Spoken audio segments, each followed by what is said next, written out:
These videos are strictly only for entertainment and educational purposes. I do not encourage or endorse to any of the behaviors of the people I am talking about in my videos.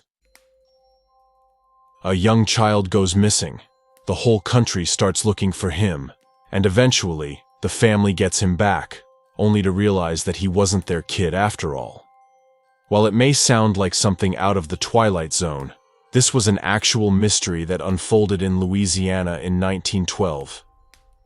This is the eerie case of Bobby Dunbar. On August 23, 1912, the Dunbars went on a day trip to Swayze Lake in Louisiana. As the family played in the water, suddenly little Bobby, only 4 years old, disappeared. Leslie and Percy Dunbar searched everywhere for their boy, but were forced to call the authorities after their search turned up with nothing.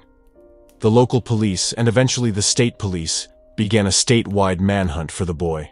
They caught and dissected alligators and threw dynamite into the lake, hoping it would eject the body from the water.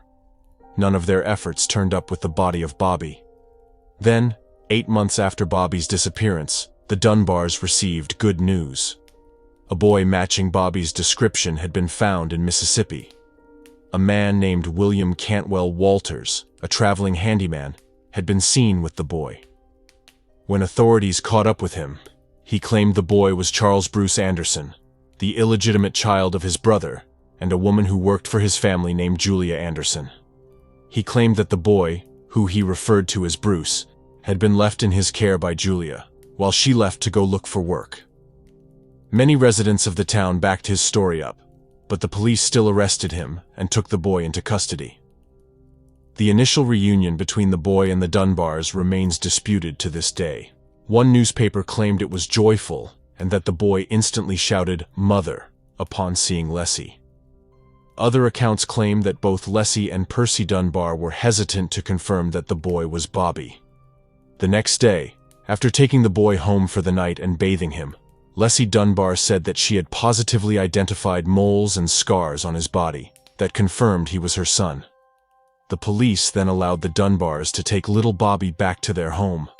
However, a few days after the Dunbars had taken Bobby home, Julia Anderson herself showed up, backing up Walters' claims that the boy was her son.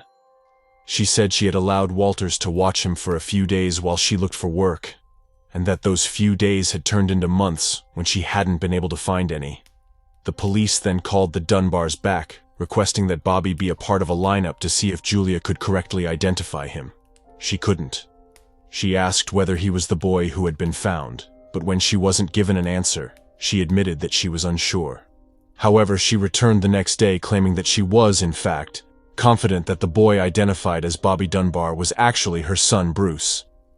News had already spread, though, that she had been hesitant the day before, and that the boy was living comfortably with the Dunbars.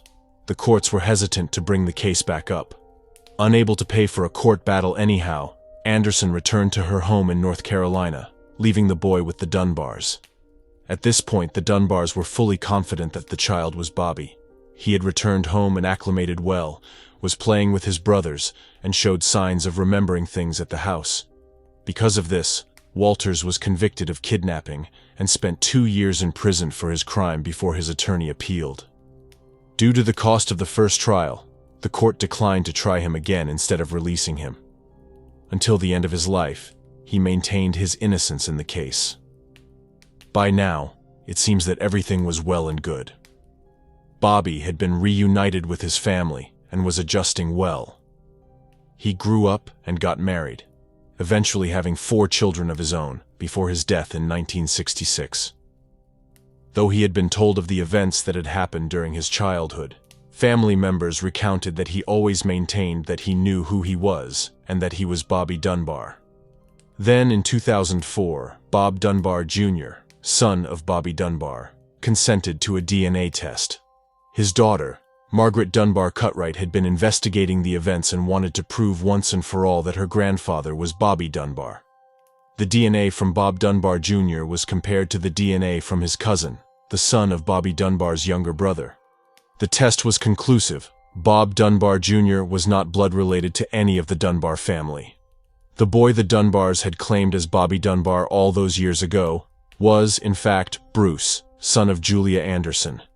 The Anderson family was thrilled as they felt the test vindicated their claims.